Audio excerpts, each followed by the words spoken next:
Oke, thank you Mas Ami udah tadi menjabarkan dengan detail juga kaitannya dengan apa sih potensi tren sosial media di tahun 2022, terus habis itu kira-kira brand itu perlu memaksimalkannya seperti apa gitu ya.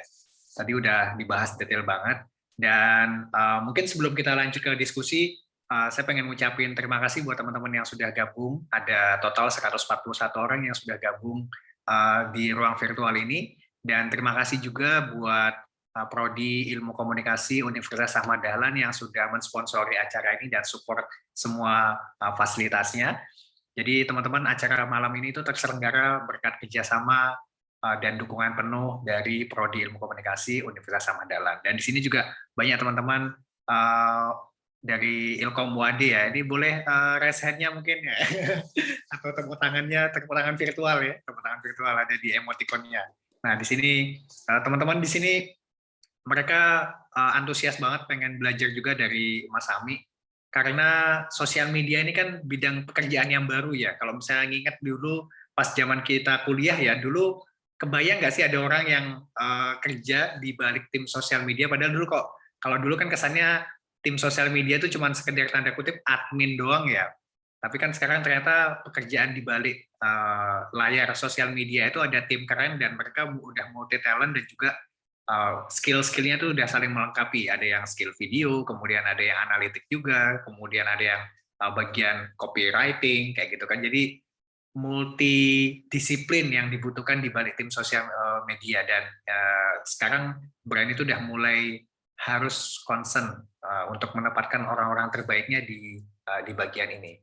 Nah, mungkin kalau misalnya dilihat dari kampanye Lemonilo, kita bisa lihat kampanye Lemonilo bisa dibilang sukses banget, karena teman-teman bisa lihat aja, kepoin Instagramnya Lemonilo ataupun platform digital media yang lain juga, itu engagement-nya tinggi. Kira-kira apa sih resepnya itu, Mas Ami boleh share dong? Kalau dilihat itu engagement tinggi banget tuh, Instagramnya tuh sekian orang, kemudian sekian ribu orang gitu kan, kemudian mereka antusias banget ngasih feedback kayak gitu. Nah, apa yang dilakukan tim di balik media sosial Lemonilo? Mas Ami boleh share? Oke, halo. Ya, kalau aku sih ngelihatnya gini Mas ya. Jadi sosial media itu beda dengan media-media konvensional yang ada gitu. Jadi jangan nge-treat sosial media itu sebagai billboard misalkan. Jadi sosial media itu kita membuat konten itu bukan untuk kita sebetulnya. Kita membuat konten itu untuk orang lain, untuk audiens kita. Jadi pertanyaannya adalah apa yang bermanfaat, apa value apa yang bisa kita hadirkan melalui konten kita untuk audiens kita. Dan itu yang dilakukan sama Lemonilo. Semua konten Lemonilo itu dibuat berdasarkan itu tadi. Jadi ada insight-nya apa gitu, ada kebutuhan apa gitu. Kalau promo, semua bisnis itu pasti promosional ya, pasti ada porsi untuk promosional konten. Tapi yang konten-konten yang sifatnya tadi mengedukasi tentang kesehatan, misalkan curhat sehat, orang bisa lebih interaktif. Jadi kadang-kadang orang itu berdasarkan problem yang dialami oleh audiens juga gitu. Jadi kadang-kadang, wah aku tahu nih aku punya masalah kayak gini nih, masalah kesehatan. Tapi aku nggak tahu harus tanya ke siapa. Nah, Lemonilo menyediakan platform itu gitu. Lemonilo menyediakan platform di mana orang bisa nanya, dijawab melalui curhat sehat. Atau konten lainnya, misalkan tentang kegelisahan tentang anak. Gimana sih caranya kalau anak kita tuh punya masalah A, topik tertentu, itu nanti diulas dengan konten-konten Lemonilo Approves, Lemonilo Parents gitu. Dan itu semua artinya gini loh, kita membuat konten itu memang berdasarkan insight, berdasarkan riset, berdasarkan ada base-nya gitu. Jadi jangan nggak asal bikin konten gitu. Jadi dan memang soft selling, bukan hard selling. Dan menariknya adalah menurutku ya, konten soft selling itu jadi lebih menjual daripada hard selling. Mungkin, I don't know. Tapi jadi kan sampai aku pernah bikin konten tuh aku bilang gini ya, marketer hebat itu tidak perlu menjual untuk bisa menjual, teman-teman. Jadi ya jualannya memang begitu. Nah, karena memang dunia digital itu sekarang udah seperti ini ya. Jadi kita menyesuaikan diri gitu. Jadi kurang lebih itu sih. Semoga menjawab ya. Gitu. Resepnya apa? Ya, Riset. Resepnya itu riset harus ya, riset. berarti basicnya riset. Berarti Harus riset. maksudnya membuat postingan media sosial tuh harus riset dulu ya, nggak asal desain terus habis itu langsung Ya. posting kayak gitu ya. Ya, betul. Oke. Nah, ini kita kebetulan sudah hadir, ada tamu agung kita, Pak Najib. Ini Kaprodi dari Ilmu Komunikasi UAD ini. Udah resen, kira-kira mungkin ini kebetulan juga Oke, ilmu komunikasi UAD ini lagi gencar-gencarnya. Mas Ami di follower di TikTok-nya udah jutaan ini followernya Ilkom UAD ini. Luar Nah, biasa. kalau kita lagi Thank you, belajar nih, Pak. kira-kira Terima kasih. apa yang bisa diadaptasi Lemonilo, Ilkom UAD bisa pelajari nih. Boleh, Pak Najib. Oke. Bismillahirrahmanirrahim. Assalamualaikum warahmatullahi wabarakatuh. Waalaikumsalam. Mas Ami ya, salam kenal. Saya Najib, saya anggotanya Pak Mufid. Saya anak buahnya Pak Mufid lah, katakanlah seperti itu. Nah, gini, langsung aja to the point, Mas. Jadi memang apa yang disampaikan oleh Pak Mufid betul, karena memang salah satu fokus kita dalam apa namanya, dalam kegiatan bukan kegiatan, dalam untuk menarik, katakanlah seperti itu, untuk menarik para mahasiswa baru adalah dengan gencar melaksanakan kegiatan sosial media. Nah, yang kita lakukan itu dua platform, Instagram dan juga TikTok. Nah, untuk Instagram memang itu sudah cukup lama, tapi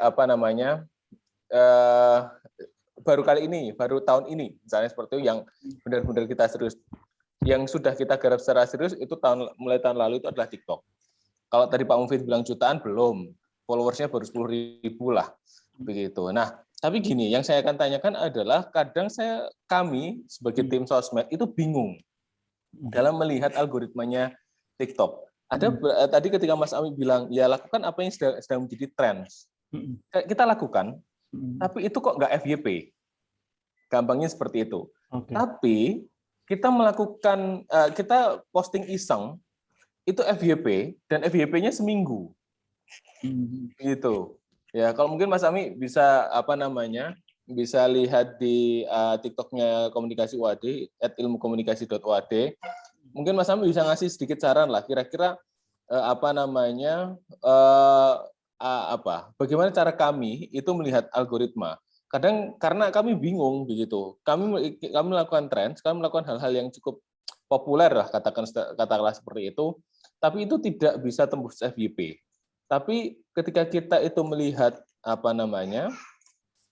ketika kita membuat hal-hal yang sederhana, bahkan tidak kita bayangkan untuk menjadi FYP, justru itu menjadi FYP.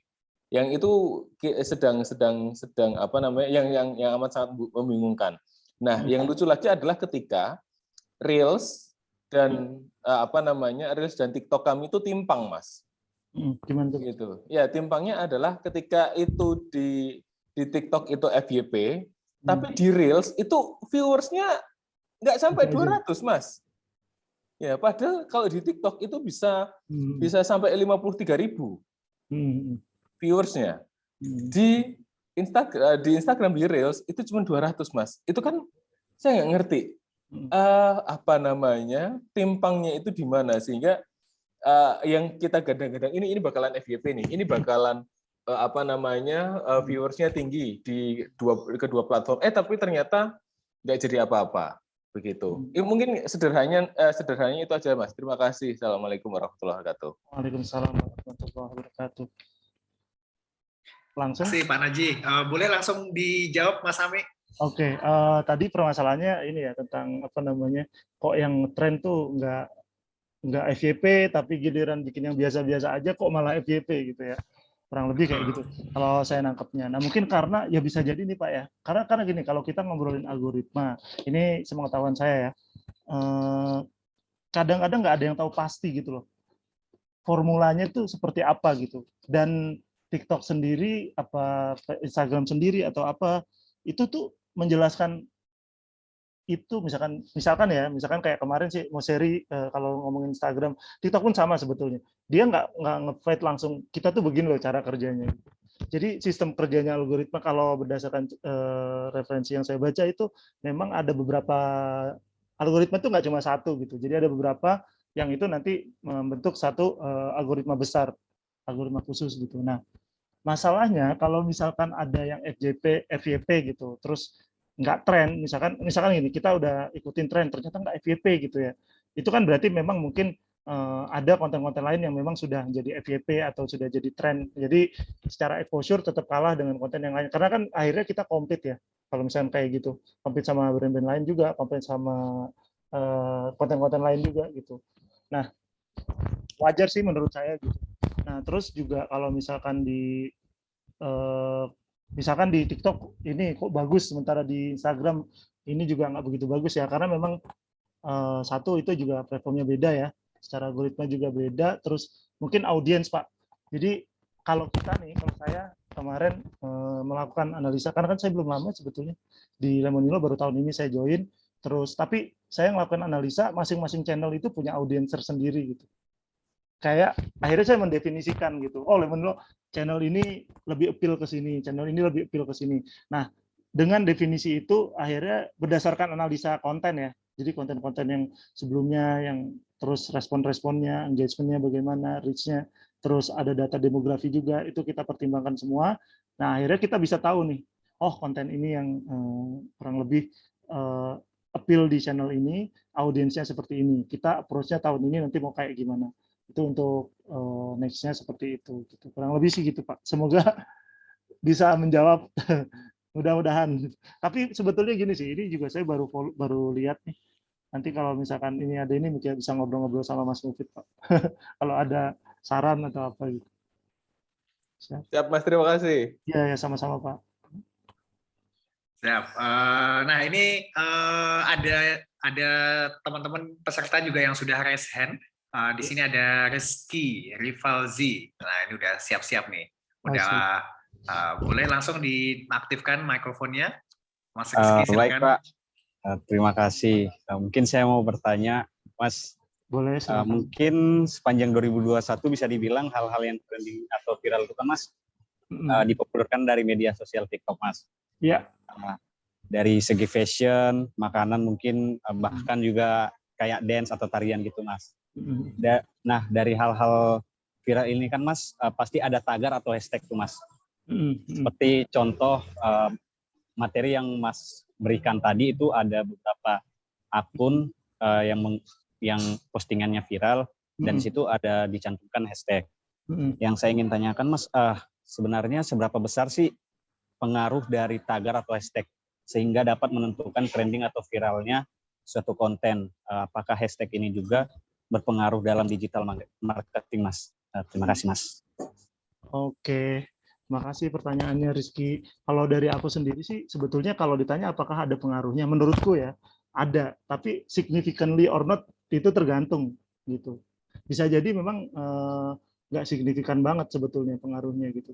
Tapi kalau ditanya ada apa enggak pengaruhnya, tetap ada sih gitu. Tapi balik lagi ke kontennya, balik lagi ke trennya apa yang kita riding gitu, terus relevansi terhadap brandnya juga gitu. Kalau aku sih ngelihatnya lebih ke situ, keunikan kontennya juga gitu. Kalau hashtag biasanya di TikTok sendiri kan nggak banyak ya. Kalau dulu memang kayaknya, terus siapa namanya? Kalau dulu kan orang kayaknya kalau di zaman postingan di Instagram tuh hashtagnya bertubi-tubi ya, kayak banyak banget. Kayak postinganku sebelumnya tuh kayak gitu banyak banget. Tapi ternyata not impactful. Kalau aku bilang sih ya nggak begitu impact sih gitu sebetulnya. Maksudnya kayak ya mungkin impact-nya ada tapi balik lagi ke kontennya, balik lagi ke riding-nya apa gitu menurutku. Baik Mas, terima kasih Mas. Oke, semoga menjawab ya Rizky. Nah, berikutnya sudah ada yang raise hand lagi, Alda Rasya. Silakan Alda, boleh di-unmute mikrofonnya. Iya, baik. Terima kasih Mas. Sebelumnya mohon izin bertanya. Nama saya Alda Rasya. Saya dari kelas A, Manajemen Web Sosial. Nah, pertanyaan seperti yang kita ketahui nih, bentuk pemasaran digital itu banyak ya Mas ya. Ada search engine optimization, ada pay per click, ada SEM dan sebagainya.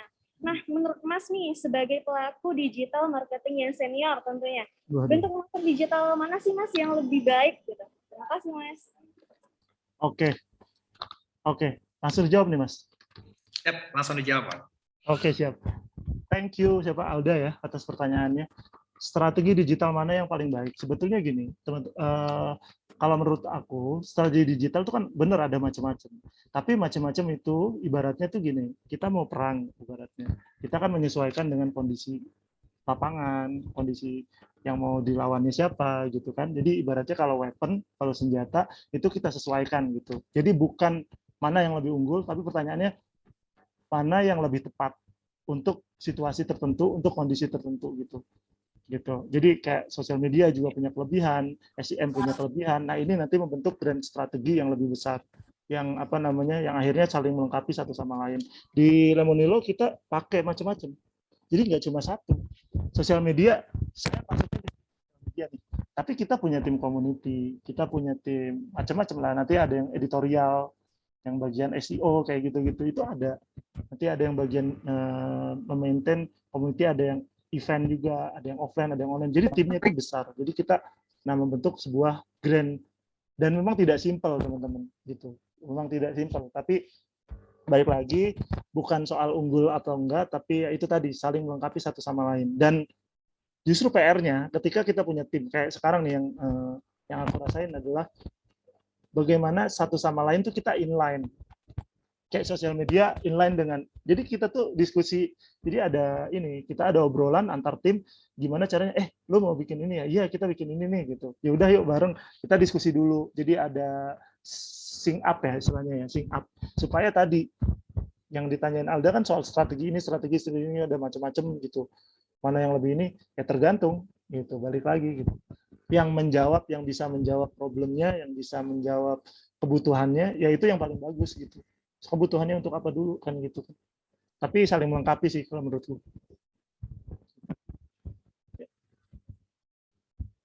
Oke, thank you Mas Ami buat jawabannya. Semoga menjawab ya Alda ya. Nah, kita beralih ke beberapa pertanyaan yang sudah muncul di kolom chat juga nih, Mas Ami. Jadi yang pertama ada yang pengen sharing nih, kan karena Lemonilo ini cukup disruptif ya, karena langsung menyerang yang incumbent-nya, ya pemain-pemain lama di sektor mie instan ya. Nah, kira-kira sebenarnya kalau dari pertanyaannya Bella ini adalah bagaimana strateginya dari sisi Lemonilo? Mungkin boleh cerita di balik dapurnya itu bagaimana sih memposisikan diri, kemudian melakukan strateginya, terus habis itu apakah bekerja sama, kolaborasi dengan key opinion leader atau call? Itu seperti apa? Ya. Mas Ami boleh. Oke, sebetulnya kalau dibilang kita ngehit banget sih, ya emang kalau secara market kita nge-grab itu, tapi beda segmen kalau aku bilangnya, beda segmen, artinya Lemonilo itu kan kita state dari awal mie sehat gitu, yang appeal terutama untuk mereka-mereka yang memang concern dengan healthy lifestyle, atau misalkan orang tua yang punya anak-anak kecil yang aku pengen anakku nih makanannya berkualitas gitu, bergizi, sehat, lebih aman gitu daripada mie instan atau apa yang lainnya gitu. Nah, itu beda sama kemarin nih, belum lama tuh ada namanya mie best walk. Nah, mie best walk itu langsung state tuh di konten dia. Nih, teman-teman bandingin approach-nya. Dia tuh bilang gini, ada loh nih, ini sama KOL ya, ada loh mie instan yang lebih enak daripada Indomie goreng. Nah, itu ibaratnya gini, mau naik kelas tapi ngejelekin yang di atas gitu. Cepet naiknya tapi cepet ambruknya mungkin. Kalau aku bilang gitu, nggak sustain. Secara communication itu tidak sustain. Tapi itu terjadi. Cari teman-teman di TikTok, itu ada mie best walk. Nah, aku ngelihat itu. Nah, Lemonilo itu lebih segmented. Nah, kalau ditanya kuncinya apa, sebetulnya aku selalu bilang dari awal, karena di Lemonilo itu ada tim customer insight juga kan. Yang tim itu riset berbagai macam hal, mulai dari produk, brand, sampai marketing, sampai communication, sampai konten. Kadang-kadang kita collab juga untuk gimana nih caranya kita benar-benar provide konten yang resonate sih dengan audiens kita gitu, yang benar-benar relevan sama audiens kita tuh apa sih. Jadi kata kuncinya sebetulnya itu. Nggak bisa kita bikin konten, asal bikin konten itu nggak bisa. Jadi kita harus riset, kita harus cari tahu, kita harus mengenal audiens. Aku kan sosial media analis ya, saya ini sosial media analis. Tapi beberapa kali tuh aku ketemu langsung sama audiens, ketemu secara virtual maksudnya. Ketemu sama audiensnya, sama ibu-ibu, terus sama yang Gen Z, untuk ngeriset. Bahkan itu salah satu project waktu pertama kali aku join, itu aku FGD langsung dengan salah satu inilah ya, ada ini audiens Gen Z lah ya, ada komunitasnya gitu, terbesar juga termasuk di seluruh dunia, tapi kebetulan waktu itu aku mengundang beberapa, terus kita ngobrol bareng. Nah, itu part of untuk nyari insight sebetulnya, part untuk nyari insight. Nah, itu nanti bisa nextnya terjadi rekomendasi konten ke depannya. Kira-kira bikinnya kontennya seperti apa sih? ini seperti apa sih, ini seperti apa gitu. Gitu. Mudah-mudahan bisa menjawab ya. Tapi kalau ditanya soal yang ditanya tadi apa soal KOL juga ada. Kita ada tim community dan tim community itu salah satu kerjanya adalah untuk maintain itu tadi ya exposure tapi dari sisi influencer gitu. Jadi kita punya ada beberapa. Tapi in more detail aku nggak bisa cerita karena ya itu party community juga ya. Tapi emang ada gitu beberapa yang memang rutin kita terus posting kayak gitu. Ada beberapa cara sih kayak gitu. yang dipakai sama teman-teman gitu. Oke, siap. Berikutnya ini ada pertanyaan dari Randy Utama. Dia menanyakan tentang perceived value sama hubungannya dengan purchasing intention. Karena kan brand Lemonilo ini mengedepankan sisi healthy brand gitu ya. Nah, kira-kira ada nggak sih atau bagaimana sih perannya dari sisi artis endorsement? Sebentar, ini saya nanya dulu nih Mas, peran artis endorsement dalam apa? Perceived value dan purchasing intention. Jadi mungkin dari sisi influencer yang diajak collabs dari key opinion leader itu kira-kira ada pengaruhnya nggak dari sisi value brand yang diterima? Mungkin dari sisi tim sosial media pernah riset atau kemudian dari peningkatan penjualannya seperti apa sih? Mana sih yang lebih signifikan ketika misalnya melibatkan influencer seperti itu?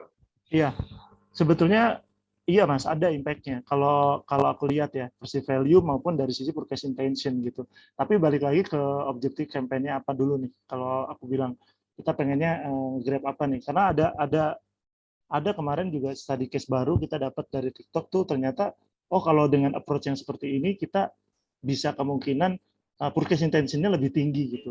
Yang tadi yang aku sempat cerita salah satunya tentang mengeksplor. Jadi TikTok tuh emang audiensnya tuh kayak gitu ya, suka-suka eksplorasi, mencoba hal baru, penuh viral gitu. Jadi kata-kata viral, kata-kata ini itu di TikTok tuh jadi dapat engagement yang lebih gitu. Engagement dalam arti ini ya, nggak cuma sekedar numbers, tapi sampai orang tuh mau nyoba gitu. Bahkan aku kaget juga loh, kok ada yang posting juga ya secara organik. Jadi mereka tanpa diminta karena kita kebetulan nge-grab bikin campaign itu di TikTok kemudian viral, lumayan viral, akhirnya beberapa audiens juga ada yang nyoba dan nge-review juga secara organik gitu di YouTube aku lihat. Berarti memang ada dan itu kita kerjasama sama KOL. Jadi kita kerjasama dengan beberapa KOL, kita juga kan ada kerjasama sama TikTok juga gitu.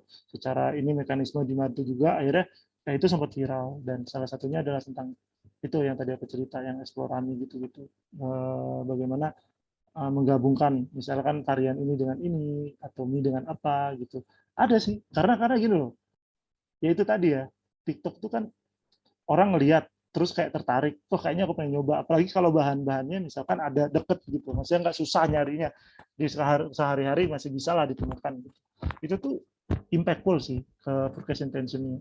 Makanya tadi di 3 slide yang 3 hal ya, ada exposure, ada apalagi tuh relevansi sama yang terakhir engagement. Nah engagement tuh kadang nggak cuma soal numbers, tapi itu tadi ya ada trigger orang untuk kayak wah kudu ngebeli nih gitu, kudu ini nih gitu.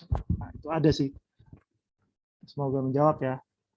Kalau untuk healthy pasti kita kan tap in, tadi kan ada pertanyaan juga soal brand value-nya tentang sehat, tentang apa. Kita juga tap in ke beberapa, kita collab sama influencer-influencer yang ngomongin soal healthy brand, soal kesehatan gitu. Itu juga pasti juga secara value memang dikenal sebagai Lemonilo tuh support banget tentang healthy lifestyle gitu. Oke, thank you. Berikutnya ini ada pertanyaan menarik juga ini dari Isna Maratus Solihah. Jadi dia mengamati nih Lemonilo katanya kemarin kolaps dengan NCT Dream ya. nah dia concern ini apakah memang kolaborasi dengan boy band asal Korea gitu memang punya pengaruh dengan pemasaran di Indonesia secara umum gitu. Ini Mas Sami ngeliatnya gimana?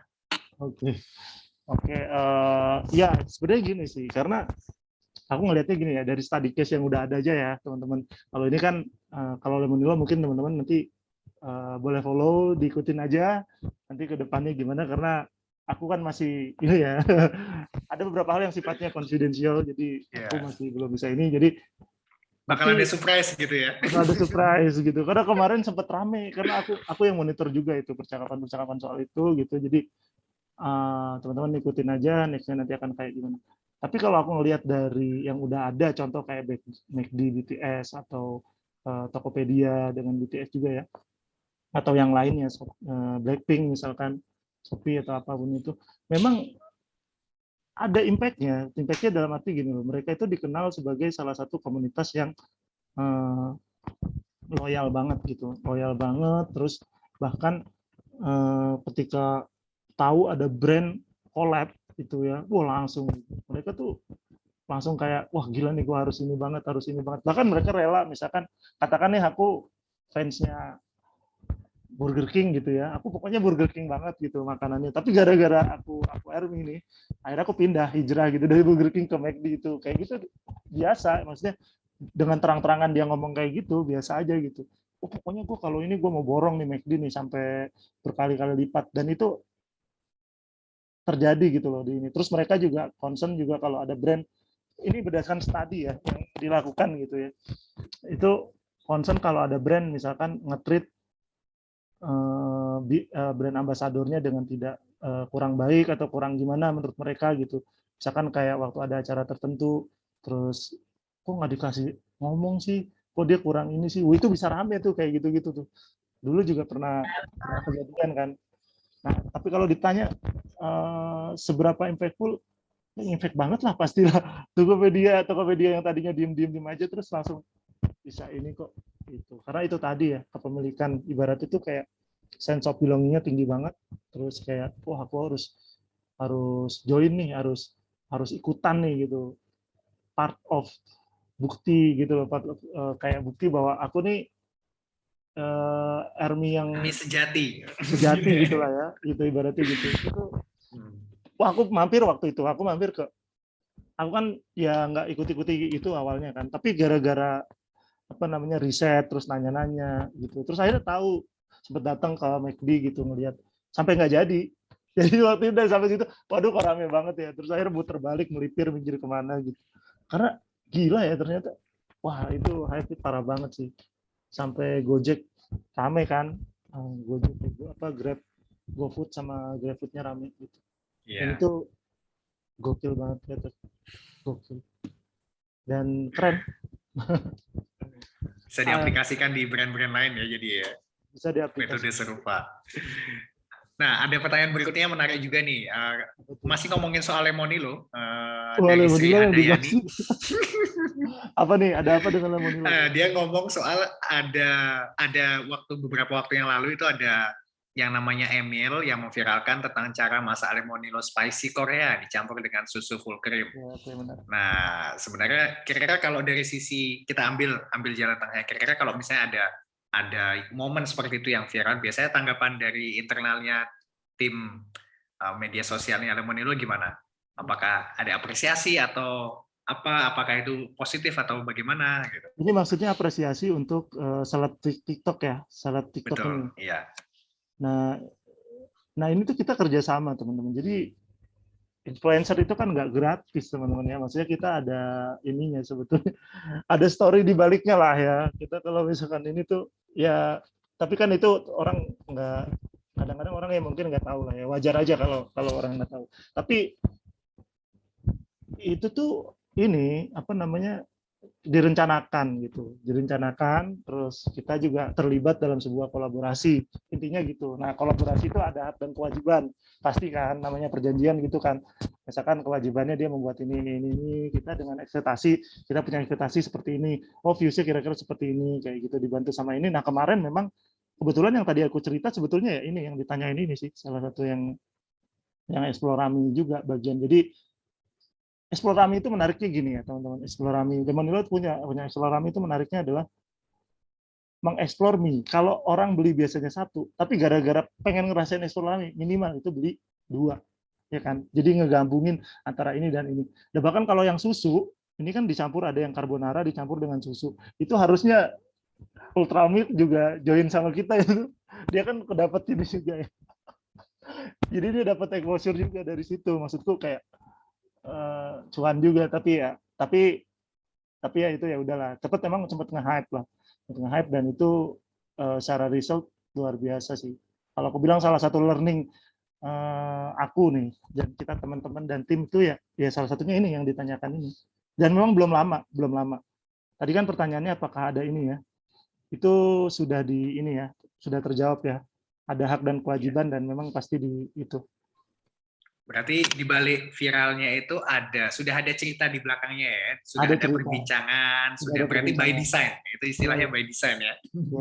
Direncanakan viralnya direncanakan. Nah, kira-kira nih kita lanjut ke pertanyaan menarik juga nih dari Rifki Johannes Valentino. Dia ngomongin soal ambil studi kasus dari brand lain, salah satu brand.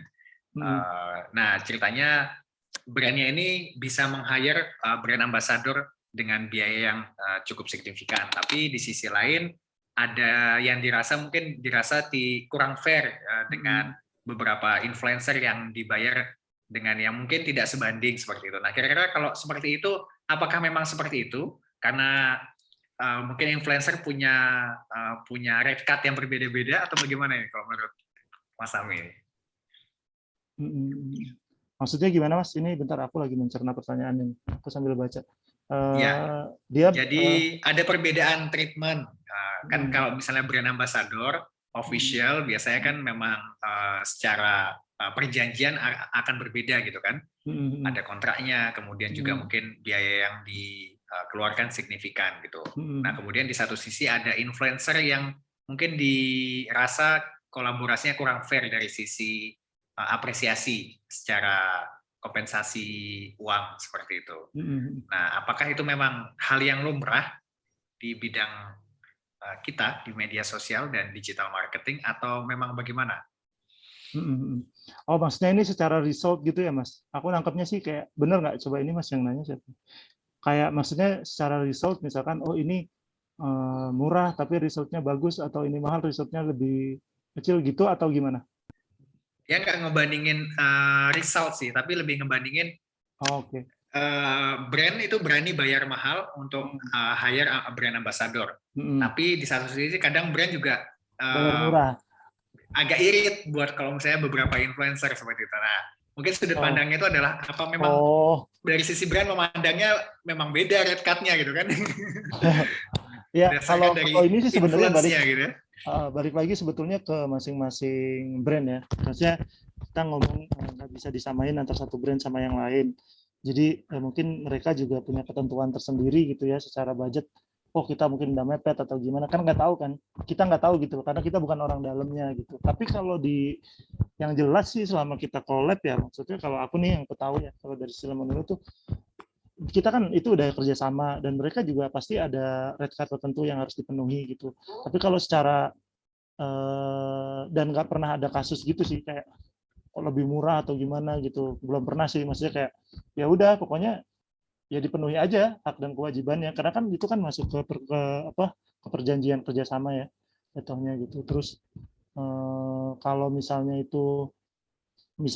kalau ada case yang tadi justru emang ada tuh yang aku bilang yang tadi, ini lebih murah tapi resultnya kok ternyata kayaknya lebih banyak viewsnya, ada juga kayak gitu. Nah, nanti itu bisa jadi bahan evaluasi kita kenapa ya kayak gitu.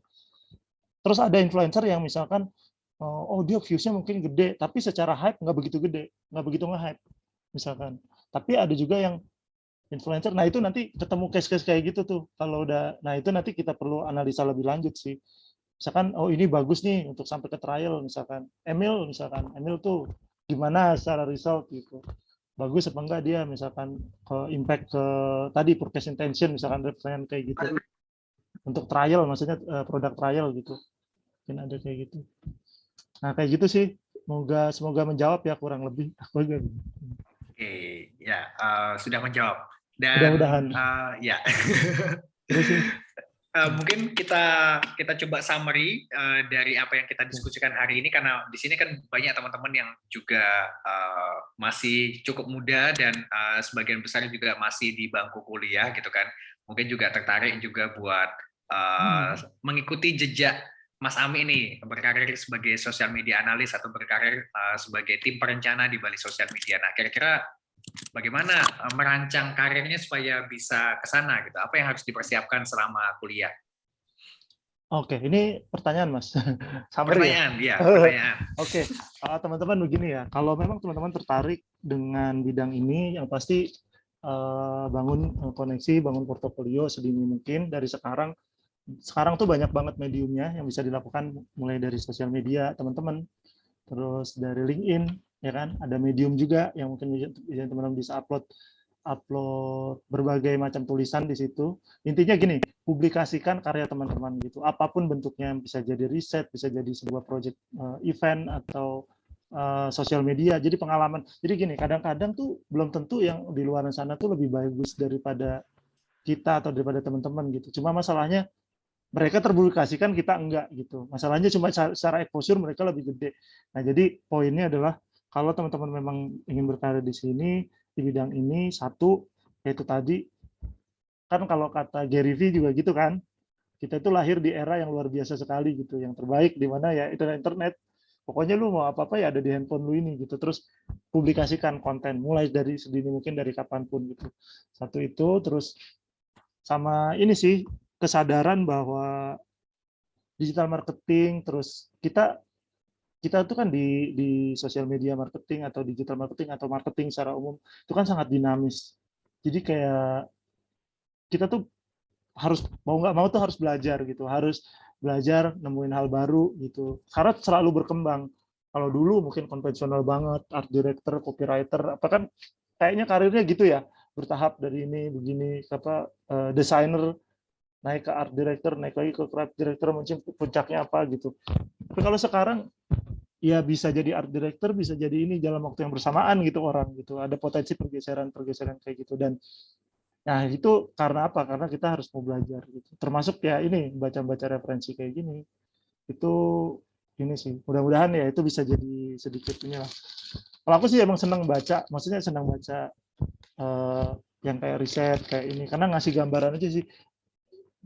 Soalnya dulu waktu dulu ya ceritanya gini teman-teman, aku ketemu ini tuh kan aku kerja di agensi ya kan, pitching. Nah pitching itu bisa dikasih waktu mepet mas, mepet banget mas. Itu kayak misalkan sehari besok harus kelar nih proposal. Lah gimana mau riset, ya kan? Kita nggak bisa riset sendiri dengan waktu yang sekian singkat gitu.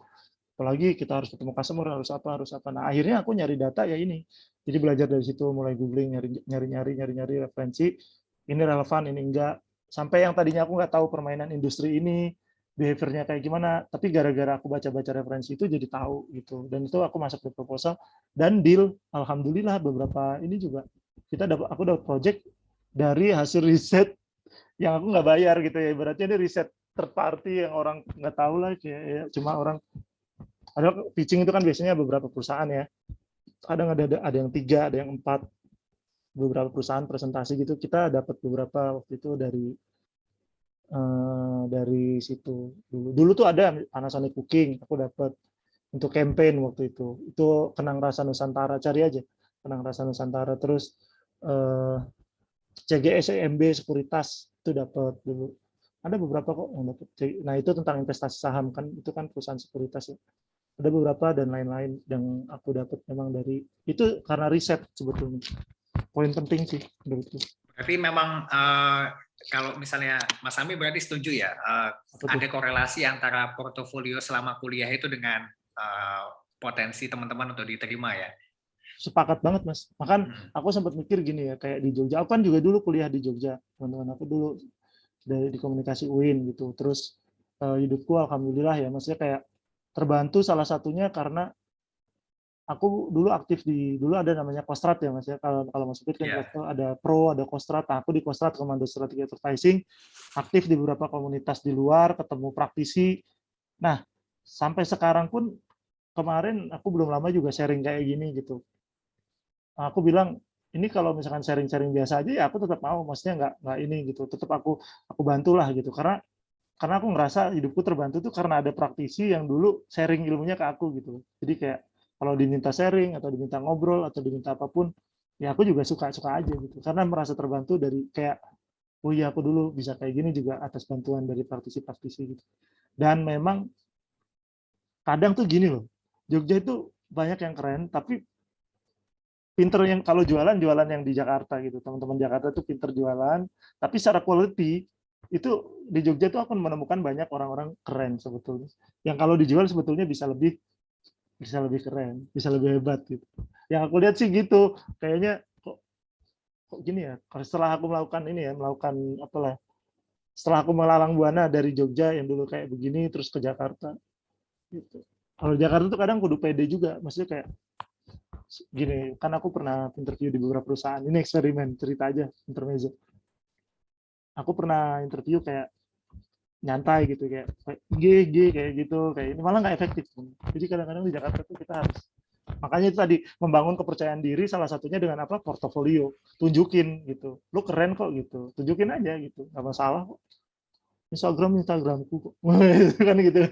Ibaratnya gitu ya. Iya. Berarti memang harus manfaatin momen kayak tugas-tugas kuliah tuh kalau bisa dikerjakan dengan sepenuh hati sekaligus jadi portofolio gitu kan ya. Bisa Kalau banget. dari ceritanya Ami ya. Bisa Jadi banget, Mas. kalau ingat kan dulu kita juga misalnya ada project apa dari mata kuliah tertentu, biasanya kita diminta juga bikin sesuatu gitu kan, dan kelihatan tuh teman-teman yang serius ngerjainnya beneran dan jadi sebuah sesuatu itu malah biasanya kemudian pas ketika berkarir itu rata-rata keren-keren gitu kan. Ya, Dari zaman kuliah sudah kelihatan ketika ngerjain project yang dikasih dosen itu udah dikerjain dengan serius gitu ya. Iya sih, itu bisa banget sih. Maksudnya gini loh, teman-teman, itu bisa jadi aset. Jadi gini, oke lah teman-teman capek dikit nggak apa-apa lah, nggak apa-apa capek dikit gitu. Tapi itu bisa jadi long term investment teman-teman ke depannya gitu. Nggak apa-apa, seriusin ngerjainnya, save it gitu, maksudnya ini suatu saat nih, ketika teman-teman interview, tentu teman-teman bisa cerita. Aku beberapa kali kayak gitu kok. Jadi kayak cerita aku pernah ini gitu. Jadi kayak buat bahan inilah, apa namanya, ya itu tadi bahan cerita. Karena pasti interview tuh ditanya gitu, pernah ngapain. Tapi kalau misalkan cuma kuliah-kuliah doang, pulang pergi sih sebenarnya aku sih dari dulu juga nggak kayak gitu orangnya. Jadi pulang kuliah ngapain, komunitas nongkrong. Kadang-kadang ikut dulu tuh ada namanya sesi senja, itu forum para advertising, ngadain apa namanya kayak sharing-sharing periklanan dan markom gitu. Terus Akber, terus aku aktif di dulu apa forum Jogja Peduli namanya, itu beberapa sih. Nah, aku ikutin gitu. Pinastika, Citra Pariwara, Caraka, ikut-ikut lomba kayak gitu. Nggak masalah menang apa enggak, nggak masalah ikut lomba. Yang penting kan karyanya itu long term investment. Gitu sih. Ya Mas, gitu Mas.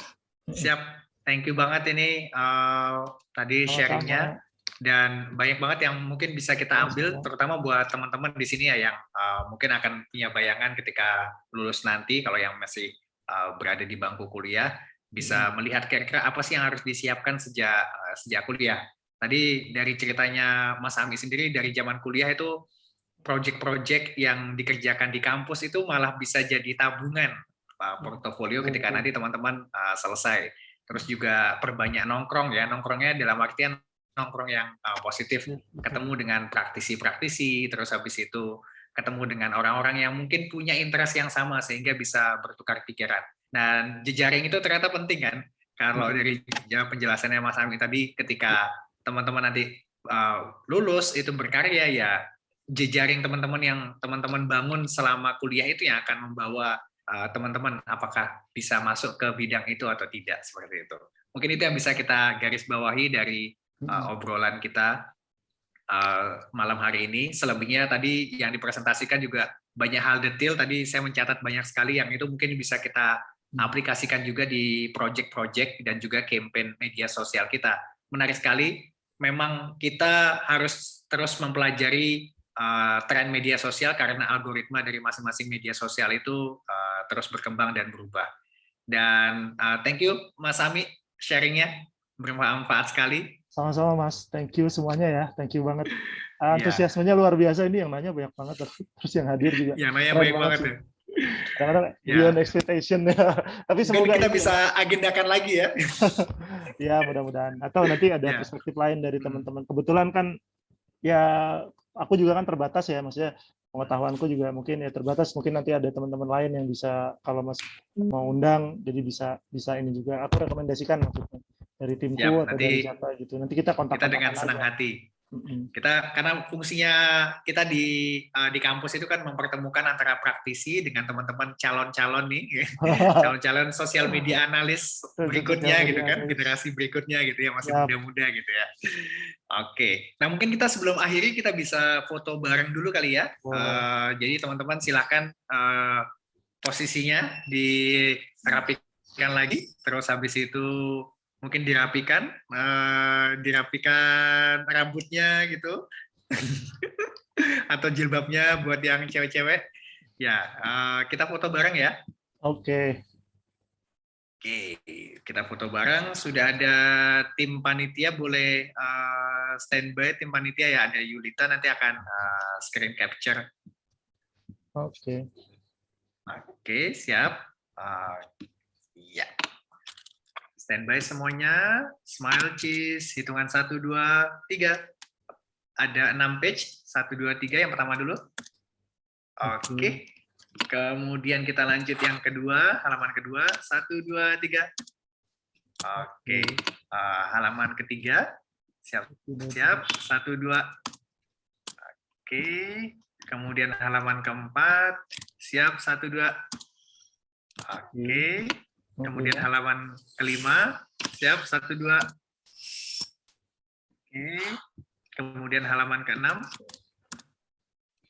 Sudah semua, mudah-mudahan semua tercover, dan terima kasih buat teman-teman yang sudah meluangkan waktunya hari ini, malam ini juga, untuk kita belajar banyak dari praktisi yang benar-benar menekuni bidangnya, dan mudah-mudahan nanti teman-teman bisa punya gambaran, kira-kira apa sih yang harus dipersiapkan, kemudian harus serius apa sih menaruh effort-nya di setiap project-project yang teman-teman lakukan, baik itu di kelas maupun di luar kelas, yang ternyata banyak manfaatnya nanti terasa ketika teman-teman lulus dan mulai masuk ke dunia kerja. Apakah itu nanti teman-teman akan berkarir di institusi pemerintah, atau teman-teman berkarir di startup, atau teman-teman berkarir di FMCG, dan lain sebagainya.